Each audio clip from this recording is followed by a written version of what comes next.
Halo, apa dengar suaranya teman-teman?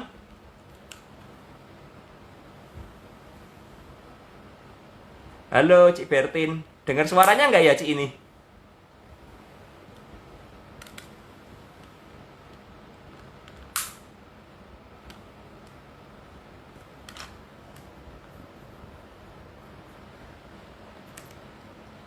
Ada ya, ada suaranya ya. Oke, maaf tadi putus. Nggak ngerti kenapa ini. Coba saya kontak ke Om Yance lagi. Sebentar ya. Tiba-tiba Om Yance juga menghilang tadi. Oke ya, jadi gini teman-teman ya, yang saya ulang lagi ya, saya ulang lagi yang memang sedang belajar saham, menurut saya paling awal buat teman-teman untuk memulai adalah ini apa seberapa besar duit yang siap kalian hilang seperti itu ya. Jadi itu untuk mengatasi apa tekanan ya, tekanan seperti itu supaya teman-teman nggak stres ya. Karena kalau apa otomatis kalau kalian over budget ya seperti itu, kalian masih belajar, kalian masih pertama masuk di dunia saham tapi memang tidak siap, maka kemungkinan besar memang akan loss. Sama saya seperti dulu juga di komunitas PPC ini juga, saya pertama belajar, saya 6 bulan pertama saya tidak pernah cuan. Jadi seperti itu, 6 bulan pertama tidak pernah cuan. Tapi masalahnya yang salah adalah saya. Karena apa? Karena teman-teman yang lain cuan ya seperti itu. Dulu ada Pak Susanto juga di sini. Pak Susantonya ada nggak ya tadi? Sepertinya ada ya. Jadi apa ya, akhirnya itu teman-teman. Jadi akhirnya saya mencoba, kenapa sih saya tidak bisa apa sebentar, oke. Nah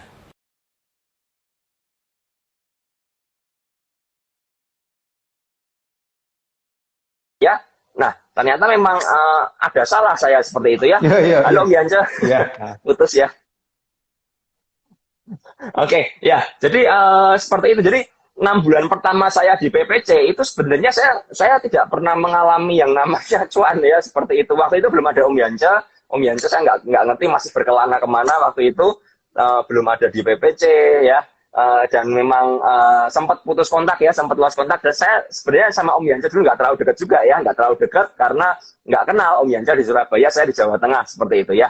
Jadi akhirnya saya mulai belajar menyesuaikan irama ya, irama dari PPC ini. Kalau PPC ini banyak main saham-saham fast trading ya, banyak. Kalau sekarang namanya scalper pro ya, SC Pro ya, kita di PPC ngomongnya seperti itu. Sampai akhirnya saya belajar bagaimana untuk mengikuti irama. Nah, untuk belajar itu saya menggunakan dana yang sangat minim. Seperti itu ya, namanya kita belajar, saya harus siap untuk kehilangan duit ya. Dan saya tidak memakai duit dalam jumlah besar ya, saya cuma pakai duit mungkin 5 juta lah maksimal ya, saya siap 5 juta saya habis nggak apa-apa, demi saya belajar. Waktu itu saya berpikir seperti itu. Jadi waktu itu juga saham tidak populer seperti sekarang ya. Saham waktu itu orang masih sinis dengan yang namanya saham. Beberapa orang tua saya juga bilang, ngapain kamu masuk saham? Hati-hati lo, uangmu habis dan lain sebagainya. Itu yang selalu saya dengar waktu itu ya. Teman-teman saya juga skeptis sekali soal saham. Dan beberapa ada yang sudah kapok main saham gara-gara uangnya habis-habisan. Nah, semuanya itu saya renungkan terjadi karena apa? Karena dalam proses belajar kita menggunakan modal yang terlalu besar ya, dari yang terlalu besar yang di luar dari kemampuan kita. Makanya saya bilang kalau teman-teman di sini masih mau belajar saham, walaupun teman-teman punya uang 10 miliar sekalipun ya, jangan pernah pakai 10 miliar untuk trading sekaligus. Jadi misalnya kalian siap kehilangan berapa, anggap aja 10 juta, 5 juta, pakai aja maksimal segitu untuk belajar sampai akhirnya kalian bisa menemukan ritme yang konsisten dan kalian mulai berani untuk menambah modal. Saya seperti itu dulu, saya dari 500.000 saya tambahkan 1 juta, lalu nambah 2 juta sampai akhirnya ratusan juta sekarang ya. Jadi benar-benar memang apa ya, teman-teman mesti ngerti bahwa semuanya itu proses ya, semuanya itu proses. Bagaimana kita harus apa, belajar pelan-pelan ya, nggak bisa kita contohnya analoginya gampang seperti ini. Kalau kita punya anak atau ada adik kecil ya seperti itu ya, ketika dia mulai belajar jalan, kita nggak akan mungkin suruh dia akan berlari sekaligus ya, masih mulai dari merangkak dulu, mulai dari belajar jalan satu langkah demi satu langkah. Itu pun sama dalam dunia saham. Jadi buat teman-teman terutama yang masuk ke saham gara-gara dengar dari orang ya, kamu masuk saham bakal kaya ya, seperti itu ya. Atau pelarian, kalian punya modal yang besar, COVID-19 ini menutup hampir semua bisnis ya, termasuk saya juga kena ya. Tapi saya bersyukur karena apa? Karena saya sudah belajar dari awal, sehingga ketika transisi ke saham ini, saya sekarang menjadi full trader ya setiap harinya. Saya sudah mendapatkan pengalaman yang cukup untuk mengatasi market-market seperti ini. Dan sementara itu saya juga terus belajar setiap harinya. Ada Om Yanca, ada berbagai macam teman yang supporting saya ya seperti itu ya. Dan saya dengan saya menjadi edukator juga di saham, saya juga mengasah diri saya untuk saya belajar lebih lagi di dunia saham. Jadi at least buat teman-teman yang memang baru bergabung di saham ya, buat teman-teman para pebisnis, buat klien-klien saya atur yang ikuti live ini. Jadi saya mau bilang kalau kalian memang masih belajar ya, belajarlah yang benar, karena kita trading dengan duit beneran, bukan dengan daun. Saya selalu bilang seperti itu. Jadi at least kalian harus punya komunitas yang bagus, kalian harus punya Om Ben selain trading sebelumnya kerja apa yang jujur ya? Ini Pak Joni yang Surabaya caps lock ya. Pak Joni, Pak Joni bisa lihat itu Instagram saya pribadi ya, yang di satunya ya, saya di jalan-jalan murah seperti itu. Saya usaha tour ya, saya tour guide untuk Jepang dan New Zealand ya. Saya sebenarnya cukup nyesek juga dalam arti karena dengan adanya COVID saya kehilangan minimal 200 sampai 300 juta untuk profit saya selama tahun ini ya, selama lebaran ya, selama tengah tahun ini saya benar-benar cukup stres waktu itu, karena harus mengatur keuangan lagi, harus mengatur refund dana dan lain sebagainya ya. Karena benar-benar COVID ini benar-benar mengagetkan. Saya terakhir kembali dari Jepang itu bulan Februari akhir awal Maret. Saya baru pulang dari Jepang, saya bawa tour private seperti itu. Nah, ketika saya pulang saya berpikirnya tidak akan ada masalah karena saya ada tur Sakura, saya ada tur New Zealand di Lebaran saya punya 4 grup di New Zealand dan akhirnya semuanya cancel seperti itu ya. Dan itu memang merontokkan semua ya. Jadi otomatis saya juga dengar dari teman-teman yang bisnis itu akhirnya duitnya karena daripada nganggur ya waktu itu akhirnya dimasukin ke saham. Nah, tapi karena pengertian soal saham yang kurang tepat mungkin ya, jadi dan bergabung ke grup-grup yang komunitas yang tidak tepat ya, yang tidak mengedukasi, yang tidak memberikan kenyataan di dunia saham apa adanya, makanya banyak yang namanya loss ya, jadi seperti itu. Jadi saya tidak sangat tidak setuju sekali kalau ada grup saham yang pakai slogan kasarannya kamu ikut saya kamu akan jadi kaya. Itu saya sangat tidak setuju. Karena apa? Karena saham ini kita seperti berdagang, kita belajar ya. Cuan itu bukan bukan suatu yang harus kita kejar menurut saya ya. Tapi cuan itu akan datang dengan sendirinya selama proses belajar kita benar ya. Jadi Om Yansa juga setuju kan pastikan ya. Jadi ketika trading kita benar, otomatis bakal cuan itu bakal datang sendiri karena itu sudah cuan konsisten itu sudah namanya ikatan antara kita trader disiplin, trader yang punya trading plan dengan cuan itu sudah satu paket ya seperti itu. Jadi kalau kita tradingnya disiplin, pasti dapat cuan, nggak perlu ngejar. Ya, itu yang memang saya tekankan buat teman-teman. Jadi nggak perlu kejar cuan seperti itu. Beda ketika kita bisnis di dalam dunia real ya, karena di dalam trading saham itu banyak faktor-faktor yang menentukan dan banyak faktor-faktor eksternal yang di luar dari kekuasaan kita sebenarnya ya. Seperti kayak dari PSBB kemarin ada news PSBB tiba-tiba IHSG hancur, lalu ada Vincent ya kemarin ya yang heboh itu. Dow Jones rontok dan lain sebagainya itu faktor eksternal yang di luar kemampuan kita untuk kita menganalisa dan di luar kemampuan kita untuk kita bisa mengendalikannya ya seperti. Tapi kembali lagi kalau kita punya trading plan, kita sebagai trader itu paham apa yang kita kerjakan, otomatis kita bisa mengantisipasi seperti itu. Jadi kembali ke PPC tadi, ketika saya mulai belajar akhirnya saya menemukan bahwa kok asik ya ternyata nyopet saham itu. Saya dulu di grup lama pun terkenal bahwa saya seorang pencopet seperti itu ya. Saya bukan orang yang hot seperti Om Yanca. Kalau Om Yanca ini mungkin lebih swing ya, lebih beberapa bulan, beberapa tahun. Bahkan saya ngerti Om Yanca pernah hot saya sampai YFA 3 tahun ya, dari harga berapa Om? Dari 190-an. Dari 190 ya, dari 190 udah lepas di berapa Om waktu itu? 600 waktu awal-awal naik. Waktu awal sudah 3 kali lipat ya berarti ya. Iya. Nah, jadi teman-teman mesti ngerti bahwa style trader itu tidak bisa dipaksakan juga ya. Jadi saya juga nggak pernah maksa dan saya tidak pernah bilang bahwa yang namanya kalau kalian scalper itu kalian salah. Saya nggak bilang gitu, tapi memang itu sesuai dengan style kalian masing-masing. Karena saya kan bisa mantau market ya. Saya sementara waktu itu tur berjalan, saya cuma handle pakai medsos saja. Saya nganggur di rumah, saya mantau market setiap hari. Nah, ternyata dalam proses memantau market itu membuat saya apa ya, menemukan bahwa memang market ini mengasihkan ya, dan saya jujur aja saya ketagihan untuk mantau, untuk belajar, dan dari situ saya menemukan apa yang namanya, kalau sekarang zaman keren-kerennya orang ngomong bandarmologi ya, seperti itu ya, itu bahasa kerennya bandarmologi seperti itu.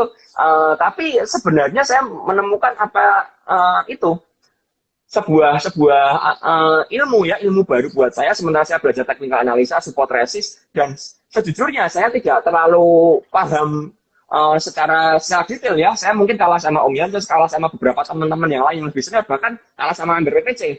Tapi yang saya ketahui adalah saya bisa menemukan saham-saham yang menjadikan cuan karena saya belajar yang namanya pola. Jadi buat teman-teman mesti ngerti. Kalau teman-teman banyak nanya sih yang di PPC, bagaimana cara Om Ben menemukan apa ya, menemukan screening saham, itu akan cukup susah untuk saya ajarkan. Bukan saya nggak mau ngajarin, tapi cukup susah. Om Yanja pun mengakui bahwa nggak bisa ngikutin saya. Jadi seperti itu, karena kita punya style yang berbeda ya, punya analisa yang berbeda seperti itu. Dan buat teman-teman mesti ketahui bahwa saya selalu bilang, kalau analisa sebuah saham itu sama seperti ini. Ini kan ada remote AC ya, remote AC. Nah, ini ada berbagai sisi. Seperti itu ya, ada atas bawah, kita putar-putar ini ada banyak sisi. Seperti itu ya. Nah, dalam banyak sisi ini, kita nggak bisa ngomong kalau kita lihat dari depan, oh ini ada layarnya. Tapi kalau dari belakang nggak ada layarnya. Seperti itu ya. Jadi memang mungkin buat sebagian orang, sepertinya saya salah, saya bilang ini ada layarnya loh, ini remote AC ini bagus, ada layarnya. Tapi orang lain yang nggak bisa lihat nggak akan bilang itu apa, itu alat apa ya, apalagi cuma seperti ini kan nggak jelas banget. Nah, itu sama saja dengan analisa yang ada di dalam dunia saham. Jadi tadi bisa ada YouTube ya, perdebatan antara teknikal analisa itu bullshit atau enggak, seperti itu saya cukup nonton, asik juga ya. Itu membuka wawasan, dan ternyata saya bersyukur ya waktu itu. Saya sudah menanamkan hal yang benar di PPC ini, dan saya menanamkan mindset yang benar juga dalam diri saya walaupun saya baru 2 tahun. Sedangkan yang buat YouTube itu sudah berpengalaman ya, sudah berpengalaman, dia pernah jadi bandar dan lain sebagainya ya. Saya suka lihat dia juga, terkadang ingin ngerti apa, saya ingin belajar, tapi at least mindset saya sudah benar bahwa semua analisa itu nggak ada yang salah. Yang salah itu ya kamu yang nggak bisa analisa ya. Intinya kan seperti itu ya Om Janja ya. Yeah. Kalau ada yang nggak bisa pakai, berarti yang bodoh ya kamu, gitu aja. Bukan berarti kita itu pasti, bukan berarti kita nggak pernah cut loss loh. Nah itu, ya, itu belum Om Janja, nanti mau saya ceritain soal cut loss saya. ini kemarin sudah saya share di teman-teman PPC, saya cut loss lebih dari 50 juta ya, lebih satu saham itu 50 juta saya cut loss, saya minus 80% waktu itu, lebih minus 85% karena kebodohan saya sebenarnya seperti itu ya. Jadi buat teman-teman di sini ya, saya bilang saya itu tidak pernah menutup diri dengan semua analisa ya.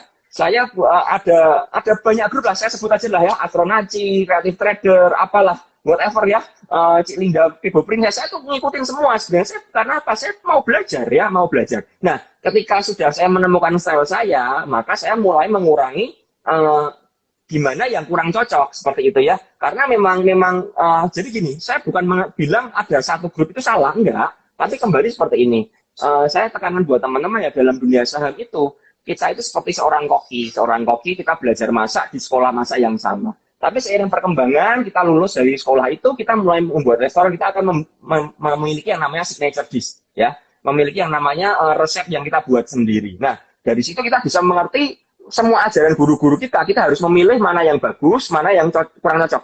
Saya nggak bilang jelek ya, mana yang cocok dan mana yang kurang cocok buat kita. Contohnya misalnya kalau Om Yance ini seorang swing trader, saya nggak bisa ngikuti yang Om Yance kerjakan. Karena apa? Karena akan stres sendiri buat saya.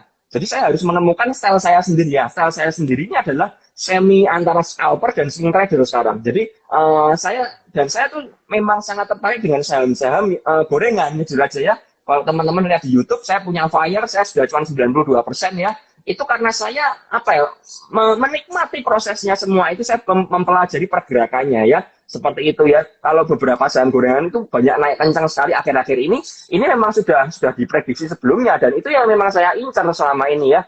Karena apa? Karena tetap saya bilang kan waktu itu di YouTube saya bahwa bandar itu butuh makan, bandar itu butuh kerja, tetap akan ada saham yang digoreng. Tapi masalahnya kita ngerti atau enggak dan kita bisa menganalisa atau enggak. Itu yang jadi masalah. Nah, kalau kita sudah kesalahan saya kenapa sih saya bisa sampai loss segitu gede? Itu saya cukup bodoh sekali menurut saya. Waktu itu ada saham namanya saham SWAT ya, saham SWAT SWAT. Kalau kalian tahu saham itu sekarang harganya di 94. Saya itu beli waktu itu di harga 480 waktu IPO. Jadi waktu itu IPO lagi kenceng-kencengnya tuh ya, lagi rame, lagi apa kasus-kasus seperti yang sekarang kalian dengar mungkin Pak Beni Cokro dan lain sebagainya itu bandarnya yang gerakin semuanya ya di balik semuanya itu. Jadi apa waktu itu masih bebas, bandar-bandar masih berkeliaran, nggak ada kasus-kasus seperti ini. Jadi sahamnya sangat volatil sekali. Saya waktu itu kesalahan saya masih ingat, saya bulan Juni itu ada di New Zealand, saya ada di sebuah kota yang namanya Turanga, ya. Saya di sana waktu itu saya lagi di mobil, saya beli. Nah itu kesalahan pertama saya sudah ngerti bahwa ini sahamnya sudah volatil, kenapa saya masih beli? Dan saya belinya gede waktu itu, saya beli 70 juta. Saya beli, waktu itu saya lagi dalam mobil tuh, saya lihat, wah ini naik, saya sempat jual sedikit. Lalu saya hold, tapi saya nggak pasang stop loss, itu kesalahan saya. Nah, waktu harganya terjun, saya tidak langsung lepas, itu juga kesalahan saya berpikir, bakal naik lagi. Dan akhirnya ya sudah saya sampai sedikit saya pasrah, saya nyetir aja deh, saya buka HP, setelah nyetir tiba-tiba sudah ARB sahamnya. Jadi saya waktu itu sudah langsung minus 25% dan harusnya waktu itu saya ngerti saya harus cut loss, tapi saya nggak mau cut loss, saya masih ngotot, masih nekat ya, masih bertindak konyol seperti itu ya, bertindak konyol seperti itu. Dan akhirnya ya sudah, saya juga bodohnya tidak mau cut loss lagi sampai akhirnya saya cut loss di harga 75. Itu kebodohan yang sangat bodoh buat saya di dalam dunia trading ya. Mungkin teman-teman akhir-akhir ini ada saham yang namanya saham Enso ya, saham Enso, TRJA ya. Itu Enso itu perlu kalian ketahui bahwa penggerak harganya atau underwriternya itu sama dengan saham SWAT ya. Jadi mesti teman-teman tahu itu yang gerakin sama. Jadi kalau nanti suatu saat Enso turun ke 50 ya kalian doa aja. Saya tidak bisa ngomong apa-apa soal saham Enso ya. Soal saham Enso itu benar-benar bandarnya benar-benar jualan masif dan membantai semua retail. Nah, makanya saya mau bilang buat teman-teman harus ngerti saham apa yang kalian beli. Nah, caranya ngerti bagaimana ya kita belajar. Seperti itu ya. Om Yanja pun juga dulu pasti belajar kan Om? Iya. Om Yanja benar ya belajar ya. Belajar banyak ya Om Yanja ya. Dan saya bilang Om Yanja itu malah lebih apa ya? Lebih mengalami masa-masa pahit ya karena 2008 kena krisis ya Om Yanja ya waktu itu ya. Iya. Ya, bisa cerita nggak Om Yanja soal krisis tahun 2008? Saya lupa itu ya. Tapi jelas itu waktu itu saya megang mining kalau tidak salah. Saya masih megang mining. Waktu itu sama ada Cipin itu stock split 3 stock split jadi 3 kalau tidak salah.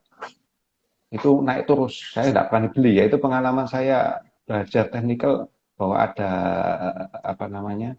kelemahan daripada satu technical itu ada indikator stokastik kalau tidak salah saya pakai itu kelemahannya adalah yaitu kalau kita menggunakan overbought ya, overbought itu bukan berarti saham itu tidak bisa naik, saham itu akan terus naik karena ada faktor yang tidak diperhitungkan itu adalah stock split waktu itu.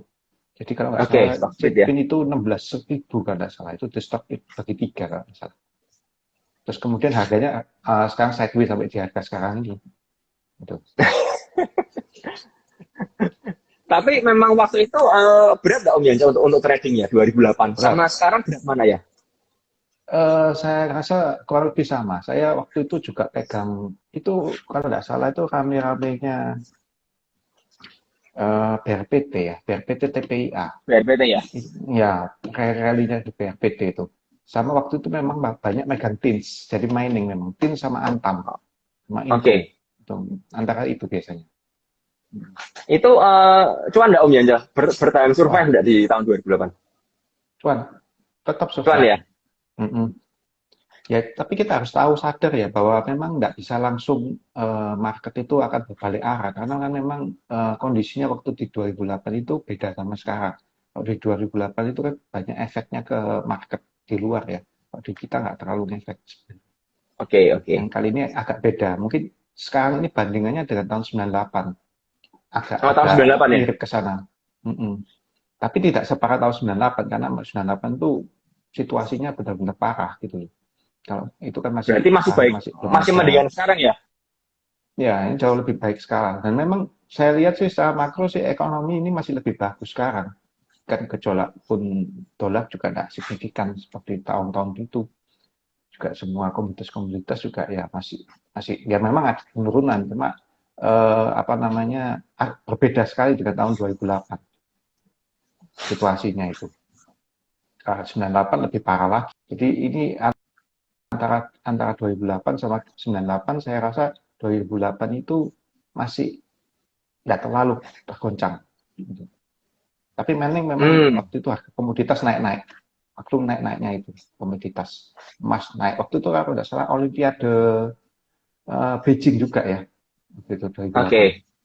Ya, jadi harga besi-besi itu naik banyak. Gitu. Jadi Jadi memang Om Yanja komoditas berarti naik waktu itu.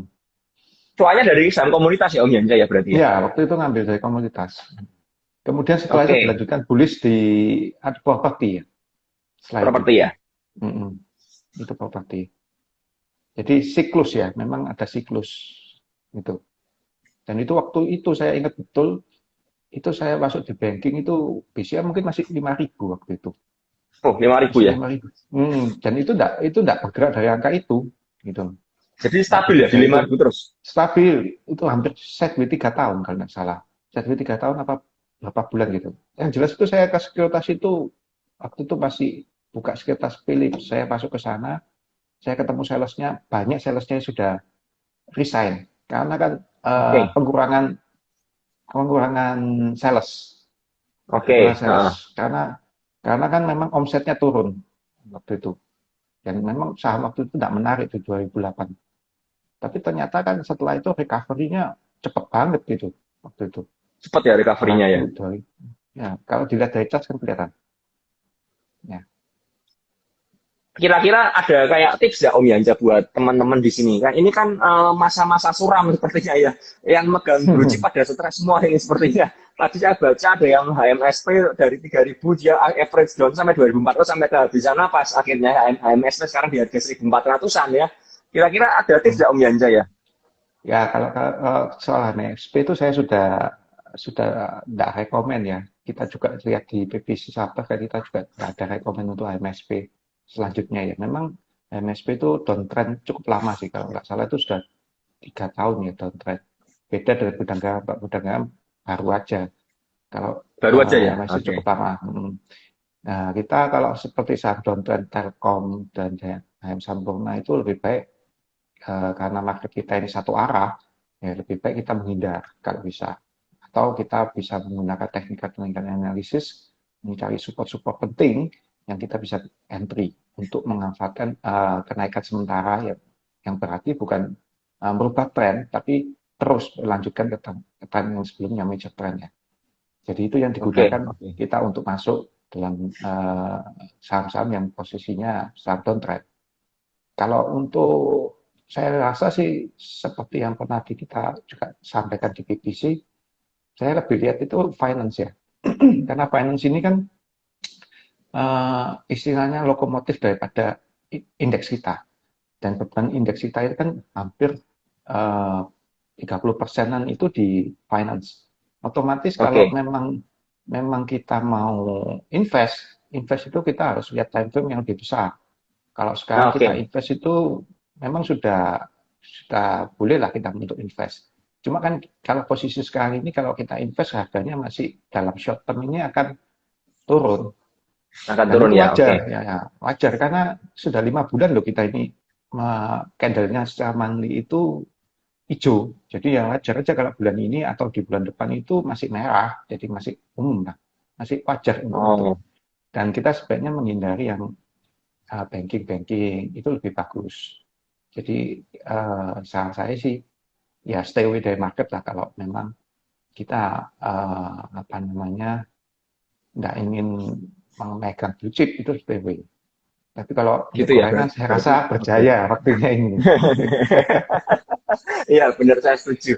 Jadi gini, apa teman-teman mesti ngerti yang baru-baru, terutama baru-baru trading ya. Saya menemukan bahwa banyak yang mengeluhkan ini saya sudah tradingnya sudah benar loh, saya sudah beli saham-saham blue chip ya, saham-saham BBCA, GDRM, HNSP, tapi kenapa malah turun semua ya? Teman-teman mesti tahu bahwa tren market kita ini dalam bergerak turun ya. Makanya itu kalian butuh ngerti yang namanya bagaimana waktu yang tepat untuk membeli. Jadi seperti itu ya. Saya kemarin buat YouTube Momentum Trader, what, when, and why buy saham ya, where ya, what, when, and where to buy stock. Jadi teman-teman bisa lihat di YouTube saya, di komunitas CPC kalian bisa dengerin. Jadi tidak semua itu bisa langsung boleh dibeli ya. Jadi seperti itu. Terutama mungkin buat teman-teman yang bergabung sekarang ya, yang di bulan-bulan ini bukan bulan yang indah buat kalian bergabung di saham ya. Menurut saya indahnya itu kemarin dari bulan Maret sampai bulan Agustus itu adalah market yang indah ya. Dari Ya, betul. BBRI itu dari 2100 jadi 3800 seperti itu ya. Tapi teman-teman mesti ketahui bahwa dalam semua siklus ya, termasuk dalam kehidupan kita, tidak ada yang namanya siklus yang terus naik tanpa ada penurunan ya. Jadi tetap ada penurunan, tapi akan ada beberapa koreksi sehat, akan ada konsolidasi lah. Itu adalah saat yang tepat kita mulai masuk kembali. Nah, jadi buat teman-teman kembali ke saya yang tadi ya, saya setelah menemukan style saya di BPC ya, walaupun saya juga cuan gede ya, teman-teman mesti tahu bahwa saya rekor cuan paling heboh sepanjang sejarah ya, mungkin tidak dimiliki oleh teman-teman lain di sini, dan saya masih punya screenshotnya. Saya itu beli yang namanya Waran ya, Waran Posa ya, saham Posa itu saham legendaris ya. Seperti itu, semua yang suka gorengan pasti suka juga saham Posa ya. Tapi saya beli warannya waktu itu. Saya beli waran tuh di harga 21 ya, di harga 21 saya cuma beli 6.300.000. Saya beli itu, saya masih ingat saya beli 3.000 lot ya. 3.000 lot itu setara dengan 6.300.000, dan saya belinya jujur, saya belinya iseng ya. Saya belinya iseng karena apa? Saya melihat dengan analisa yang sangat sederhana. Oke, ini harga 21, terendahnya 18, dan saya memang sudah pasang stop loss di harga 17. Artinya apa? Artinya kalau loss ya saya sudah siap. Seperti, dan saya memang iseng lah beli saham Posa.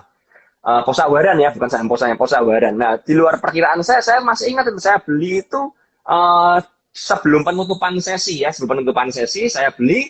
Kemudian ketika sesi 2 dibuka ya, sesi 2 dibuka, saya tidak mantau market waktu itu, dan saya belum jadi belum jadi mentor di BPC juga. Saya masih iseng seperti itu, dalam arti masih melakukan aktivitas, saya masih ngurusin klien dan lain sebagainya ya. Tiba-tiba HP saya tuh gatal terus. HP saya gatal terus. Beberapa teman memang saya ajak, saya mau beli Posa Waran nih, saya mau judi Posa, saya bilang gitu ya, judi Waran ya. Teman-teman jangan ngikutin lah ya. Saya ini kalau nggak paham jangan diikutin ya. Saya hanya share saja. Karena saya paham resikonya ya, saya selalu trading dengan yang namanya stop loss. Saya sudah siap kalau uang saya itu hilang, kerugian sekian saya sudah siap, seperti itu ya. Jadi saya waktu itu saya siap lah kehilangan antara 21 harga 21 sampai 17 ya, berarti 4 poin saya siap kehilangan 4 kali 3.000, berarti 1,2 juta saya siap bilang waktu itu ya. Oke lah, saya 1 juta siap bilang untuk iseng saya aja sebenarnya ya. Sesi 2 itu saya buka, dicek teman-teman, wih, Posamu naik. Saya kaget kan, naik. Saya cek, loh kok harganya sudah 100. Jadi dari 21 ke 100 saya sudah 5 kali lipat kan. Kemudian saya langsung break semua kerjaan saya mantau market ya. Saya mantau market, saya buka ya, saya pantengin, saya siap sell. Karena apa? Saya ngerti bahwa bandarnya ini bandar XA ya. Nah, kalian ngerti XA itu siapa, saya nggak usah sebut. Itu yang punya siapa, mainannya siapa. Jadi waktu itu ketika harganya terlempar ke 300, saya sudah sell. Jadi saya waktu itu mencet, dan saya jualnya itu jual guyur. Jadi benar-benar jualannya waktu harganya di harga 340, saya pencet sellnya di harga 310. Jadi benar-benar saya guyur. Saya buang kiri tuh. Nah, setelah saya sell, sudah. Ternyata setelah saya sell harganya sempat naik terus dibanting, dan itu untuk jadi gini, teman-teman, saya ngitung kenaikan dari 21 yang saya beli sampai ke 340-an itu hanya butuh waktu 20 menit. Jadi 20 menit itu uang saya dari 6 juta jadi 97 juta. Itu sangat instan sekali, dan itu mungkin nggak akan terulang lagi sampai kiamat kali ya mungkin ya menurut saya itu naik ada teman coba ngitung itu kenaikannya 1546 kata dia. Saya juga nggak terlalu ngitung berapa persen dari 21 ke 346. Nah, saya jualnya di 310 ternyata dan di 346. Jadi ternyata kalau saya guyur ada yang ngangkat, ada yang ngangkat. Nah, itu apesnya yang beli di 346 seperti itu kasarannya. Jadi akhirnya ya itu saya berhasil cuan dalam 32 menit dari 6.300.000 sampai ke 97 juta dalam waktu 21 menit. Itu rekor dari saya. Saya waktu itu sampai nggak bisa ngomong, saya langsung break dari hari itu, saya nggak beli sama apa, saya tutup, saya pergi. Karena apa? Itu kayak menang jackpot menurut saya. Karena saya modal 6 juta, saya dapat 97 juta. Dan ternyata saya ngerti saham Posa dari harga 300 kembali ke harga 21 itu cuma butuh waktu sekitar 15 menit. Jadi intinya setelah naik kenceng, dibanting turun itu cuma 15 menit itu habis. Jadi yang beli 300 berarti dia loss-nya gede banget itu intinya ya. Jadi itu pengalaman-pengalaman yang mungkin tidak saya dapatkan di tempat lain, tapi saya enjoy menikmati dari semua experience ini ya. Jadi dari dunia saham. Intinya apa? Saya mau bilang dunia saham ini punya potensi yang sangat besar. Kita nggak pernah ngerti kapan saham itu digoreng, kapan akan bergerak naik. Tapi yang bisa kita lakukan adalah kita itu harus memasang stop loss ya. Benar ya Om Yance ya, kita harus ngitung resiko. Jadi saya selalu ajarkan buat teman-teman kalau mau trading saham, jangan yang dilihat cuannya. Kalau kalian lihat cuannya, semua orang siap ya, seperti itu ya. Siapa yang nggak siap 6 juta jadi 97 juta? Kan nggak ada kan? 6 juta jadi 97 juta itu kan nggak ada yang nggak siap. Semua orang siap mau terima duit segitu, tapi tidak semua orang siap dengan resikonya. Ya, jadi seperti itu. Jadi ada resiko-resiko yang saya ambil dan ada spekulasi yang saya ambil. Kalau saya mau bilang di sini buat teman-teman, kalau ada analisa teknikal, itu ada yang namanya analisa feeling menurut saya ya. Jadi semua feeling itu terpakai. Jadi akan sangat bohong sekali kalau orang bilang murni pakai teknikal dan bandarmologi dan fundamental tanpa pakai feeling. Ya, benar ya Om Yanja ya. Karena setiap kita punya namanya insting ya. Kemarin saya cerita sama teman-teman bahwa kalau suka nonton bola, kiper itu dilatih dengan yang namanya refleks dan insting. Striker pun seperti itu, penyerang, semua pemain seperti itu. Karena akan banyak kejadian-kejadian yang tiba-tiba mendadak. Kalau tahu Cristiano Ronaldo ya, gol-golnya cantik-cantik, Lionel Messi, semuanya itu mereka instingnya tajam. Sama di dunia saham ini, kalau kita nggak mengasah insting kita untuk belajar ya, untuk memperhatikan market, untuk terus menekuni market, kita nggak akan pernah bisa menang. Ya, karena apa? Karena bandar ini lebih pintar dari kita ya. Terutama mereka mainkan yang namanya psikologis ya. Buat teman-teman mesti ngerti trading itu psikologisnya apa nomor satu ya. Kalau sudah psikologisnya rusak ya bubar ya.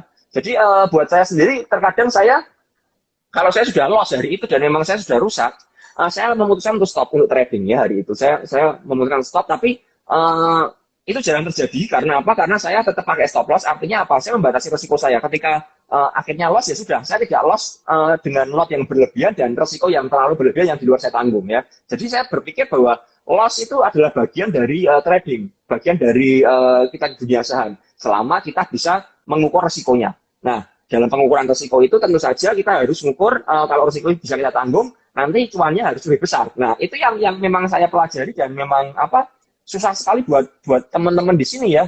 Buat teman-teman di sini susah sekali. Ini coba lihat portonya Om. Sebentar, ada nggak ya? Saya coba carikan. Saya pernah save, akan saya tunjukkan coba. Kalau ada teman-teman di PPC yang tahu portofolio saya itu, mungkin bisa dikirim ke grup PPC umum ya. Karena saya memang pernah seperti itu dan sebentar, saya coba cari ya. Memang coba saya screenshot di mana. Jadi kalau teman-teman pengen ngerti cuan itu, nanti teman-teman join di dalam Telegram deh, nanti saya carikan, saya kirimkan ya. Saya kirimkan dari Philip Sekuritas bahwa memang itu cuan saya ya. Jadi gini, setiap sekali saya ngomong tuh saya tidak mau tidak mau kita asal ngomong dan apalagi saya bohong ya. Saya bukan orang seperti itu. Jadi saya kasih bukti semua. Ketika yang video kemarin saya bilang saya beli base di harga 144, saya kasih buktinya. Bahkan saya sampai screenshotkan di sekuritasnya ya. Saya beli 144 dan saya nggak ada transaksi lagi. Dan saya belinya all in waktu itu. Jadi sebenarnya bukan saya nggak mau ada gagah-gagahan di sini, ngapain kita gagah-gagahan ya. Tapi terkadang teman-teman tuh butuh ngerti bahwa apa yang saya omongkan itu sesuai dengan realita ya. Saya tidak mau banyak sih kemarin bilang di Telegram saya jualan ludah dan lain sebagainya. Tapi whatever sih ya, orang boleh berkata apa. Tapi intinya teman-teman yang paham saya, yang tahu apa, yang tahu saya ya, tahu saya ngerti bahwa saya itu tidak cuma ngomong, tapi saya menjalani, saya mengalami cut loss ya, saya minta maaf kalau ada analisa saya yang salah seperti itu ya, karena itu sudah bagian dari dalam trading. Kalau memang di trading ini nggak ada orang yang salah, itu berarti dia bohong ya. Kalau ada orang bilang bahwa analisanya selalu benar, itu bullshit banget, itu bohong banget, dan jangan diikuti orang kayak gitu, karena orang itu cuma pengen duit kalian ya supaya dia kalian jadi membernya dia, itu intinya di situ. Tapi kita di sini di BPC saya bagaimana ya, ini yang saya mau saya share juga, bagaimana saya bergabung ke dalam tim BPC ini yang menurut saya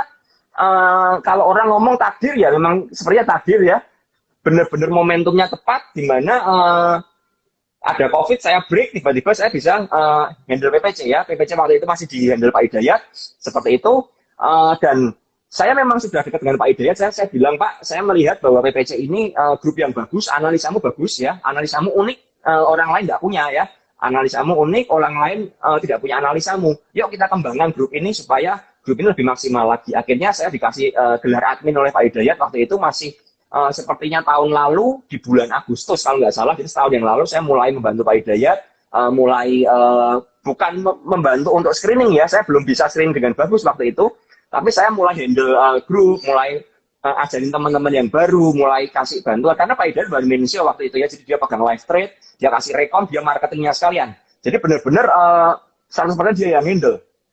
Sampai akhirnya waktu-waktu berjalan banyak teman-teman yang bergabung, dan akhirnya kita membentuk tim manajemen, dan akhirnya saya bertemu Pak Hidayat di Jakarta waktu itu. Saya masih ingat, saya ketemu itu bulan Maret ya, awal Maret sebelum COVID itu saya ketemu Pak Hidayat. Saya bertemu untuk apa sebenarnya? Untuk memastikan bahwa apakah pilihan saya untuk mengembangkan PPC tepat atau tidak.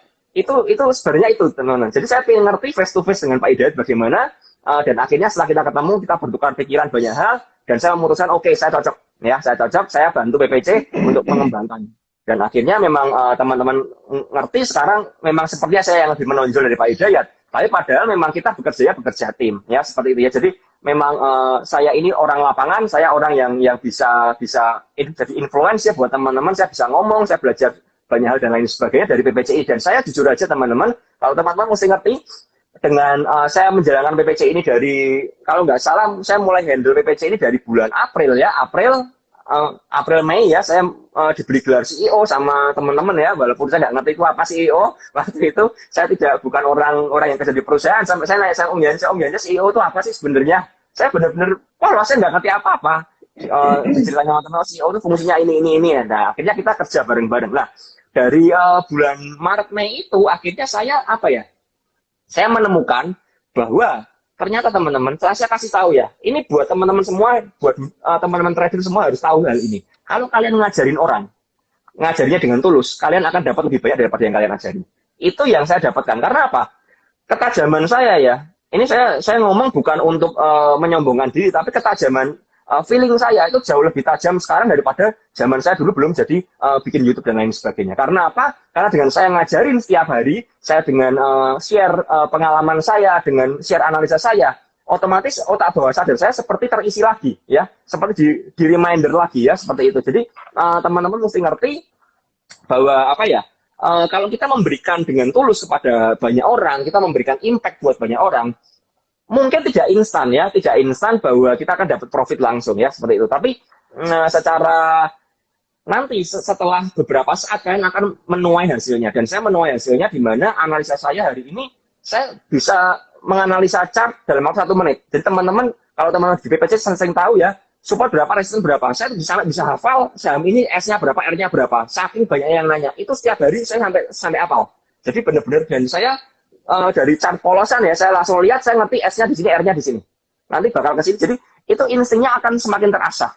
Dan itu memang mungkin Tuhan kasih ke saya supaya saya bisa berikan buat teman-teman seperti itu ya. Jadi memang kalian lihat di YouTube saya benar-benar murni mengajari, murni mengedukasi dengan bahasa yang sangat sederhana. Karena apa? Sejujurnya saya juga orang yang tidak tahu banyak di dalam dunia saham ya.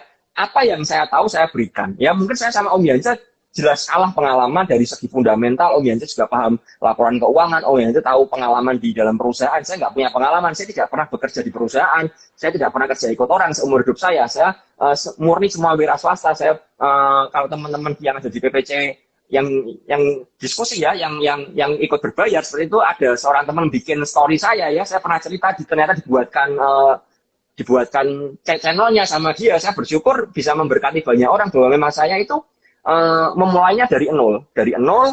Saya belajar saham dari 2017 akhir, dari nol dan sampai di titik seperti ini. Saya semua bisa melakukan karena apa? Karena saya cuma berpikir kalau orang lain bisa, saya pun bisa. Jadi di sini saya ngajak semua teman-teman trader yang baru, entah yang sudah senior, saya menghormati teman-teman yang senior juga. Saya bukan mau menggurui ya, tapi memang buat teman-teman yang ada di dunia trader, saya cuma mau bagi pengalaman saya apa adanya, di mana memang dimana memang dalam dunia trader ini kita akan dapat banyak hal ketika kita mulai belajar, ketika kita mulai open minded ya. Saya dulu mengikuti banyak channel YouTube. Saya untuk belajar sampai akhirnya saya menemukan saya ternyata cuma cocok dengan style ini saya cuma kumpulin dan saya hanya lihat yang itu aja. Dalam arti memang semuanya kita bisa belajar ya. Bukan berarti saya bukan orang yang ngomong seperti ini. Saya tidak pernah lihat channel YouTube orang lain itu orang yang ngomong seperti itu berarti orang itu menutup diri dari pengetahuan di luar. Karena apa? Karena ilmu yang kamu dapat itu belum tentu kamu orang lain dapat, kamu belum tentu kamu dapat seperti itu ya. Jadi pengalamannya beda-beda. Jadi seperti itu. Jadi kalau buat saya tidak malu untuk ngomong bahwa saya itu lihat dari YouTube lain seperti itu, lihat dari orang-orang yang lebih senior. Karena apa? Karena saya ingin belajar. Ya, saya open, saya membuka diri saya selebar-lebarnya untuk mempelajari semua kemungkinan yang ada, semua ilmu yang ada saya pelajari. Kalau ada orang yang bilang saya nggak suka lihat YouTube lain, berarti orang itu menutup diri menurut saya. Dan itu kalau dia sudah menutup diri seperti itu, maka dia sebenarnya sedang membatasi potensi dirinya sendiri. Ya, jadi buat teman-teman, menurut saya kalian silahkan kalau kalian memang follower YouTube saya, kalian suka dengan apa yang saya ajarkan seperti itu ya. Silahkan kalian ikut aja silahkan, tapi boleh kalian lihat yang lain ya, compare dengan yang lain. Kalau analisa saya salah, tolong kasih saya koreksi karena memang saya juga masih belajar ya, juga masih belajar. Om Yance pun masih belajar. Om Yance pun saya sangat menghormati. Dalam arti Om Yance kalau salah juga bilang, aduh saya salah analisa. Jadi analisanya itu nggak bisa tepat ya. Karena apa? Karena kita hanya menganalisa ya. Kita manusia nggak ada yang sempurna ya. Yang sempurna itu ya Tuhan sendiri. Dan market itu selalu benar. Jadi intinya apa? Kalau memang teman-teman lagi belajar saja, belajarlah dengan semua orang. Silahkan kalian belajar dengan semua orang. Yang benar-benar baik buat kalian, yang kalian lihat bisa mengajari kalian. Tapi jangan pernah belajar sama orang-orang yang intinya ngajari kalian jadi kaya. Itu sesat menurut saya ya. Jadi intinya di saham itu kalau kalian ngejar kekayaan, nggak usah main saham. Kalian ke Gunung Kawi aja, kalian bakar menyan di sana ya, ngepet aja di sana, kalian jadi kaya. Kalau kasarannya seperti itu ya. Jadi ini yang mau saya sampaikan buat teman-teman di sini semua seperti itu ya. Om Yance ada tambahan lagi nggak Om Yance? Ya, saya cuma nambah ini aja ya. Kita harus terus belajar ya, terus mengupdate. Saya percaya semua seorang analis trader yang benar itu tetap mengupdate. Karena kita itu ilmu itu selalu berkembang. Jadi saya juga setuju dengan kata Om Ben. Kalau kita itu juga harus mesti lihat YouTube lain, belajar banyak hal. Itu tidak ada yang salah. Nanti kita sesuaikan dengan style kita. Jadi memang betul kata Om Ben itu, style itu penting. Saya tidak bisa terus terang seperti Om Ben. Saya tidak bisa seperti Pak Dayat.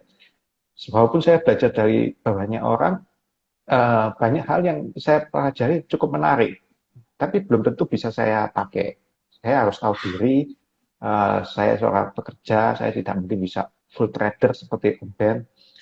Nah, saya paham, jadi dengan itu semua, saya tahu, style saya seperti apa. Nah, jangan kita memaksakan sesuatu yang menurut saya bukan style kita gitu loh. Itu penting. Jadi dengan itu semua, dengan kita terus belajar mengupdate ilmu yang diharapkan kita cuan konsisten. Bukan kita tidak pernah cut loss, tapi kita cuan konsisten. Itu yang paling penting. Itu sih pendapat saya, tambahan saya. Oke, nah ini ada yang nanya kenapa? Jadi nama saya sebenarnya bukan Om Ben ya, nama saya adalah ya pokoknya. Kenapa ada yang nanya pakai nama Om Ben? Karena jujur saja saya mengidolkan Om Ben yang dulu ya waktu itu ya, ngerti yang tahu ngikuti trader bersama saya waktu di grup lama dan sebagainya. Saya tuh suka dengan figur Bandar itu seperti itu, makanya saya pakai nama Om Ben seperti itu ya. Jadi memang saya ingin ada ikon dalam PPC ini supaya saya mudah dikenali. Jadi memang saya kenapa pakai nama Om Ben waktu saya masih muda ya, karena memang ini saya ingin bikin ikon ya seperti itu ya. Jadi buat teman-teman mungkin ini saya lihatkan ya, saya lihatkan ini adalah link dari PPC ya, grup para pencari cuan. Teman-teman bisa join di sini. Kalau yang mau bergabung belajar bareng ya, bisa join di sini. Lalu kita punya YouTube ya. Kita punya YouTube ini YouTube-nya komunitas PPC. Nah, ini saya bersyukur sudah 8.314 ya. 8.314 saya tiap hari kalau saya bisa saya bagi ini, saya buat streaming ya. Saya buat streaming buat teman-teman supaya bisa belajar bareng. Nah, tujuannya apa? Tujuannya juga jelas bahwa memang saya ingin mengedukasi buat teman-teman di sini ya. Saya mau pengen mengedukasi buat teman-teman supaya bisa trading dengan benar. Seperti itu ya. Supaya nggak salah. Supaya kalau bisa gini, apa yang kita alami, saya dan Om Yanja alami itu, kalian nggak sampai mengalami kesalahan-kesalahan yang seperti itu. Seperti cut loss yang sampai 80%, 90% itu sangat konyol sekali ya. Buat kita kalau kita ingat. Tapi seiring waktu berjalan lah memang kita harus belajar ya, semakin bertumbuh ya. Jadi oke. Mungkin hari ini cukup aja teman-teman. Silakan, ini ada Instagramnya PPC ya. Instagram PPC kalian bisa join ya. Kalian bisa cari di dalam YouTube, dalam Instagram. Ini namanya komunitas ppc.saham ya. Saya coba lihatkan di layar. Ya, ini komunitas ppc.saham. Kalian bisa follow ya. Di sana banyak informasi, banyak seputar info-info ya. Lalu bagaimana cara kita menganalisa dan lain sebagainya ya. Jadi itu aja dari saya mungkin hari ini ya, Om Yanja. Terima kasih waktunya.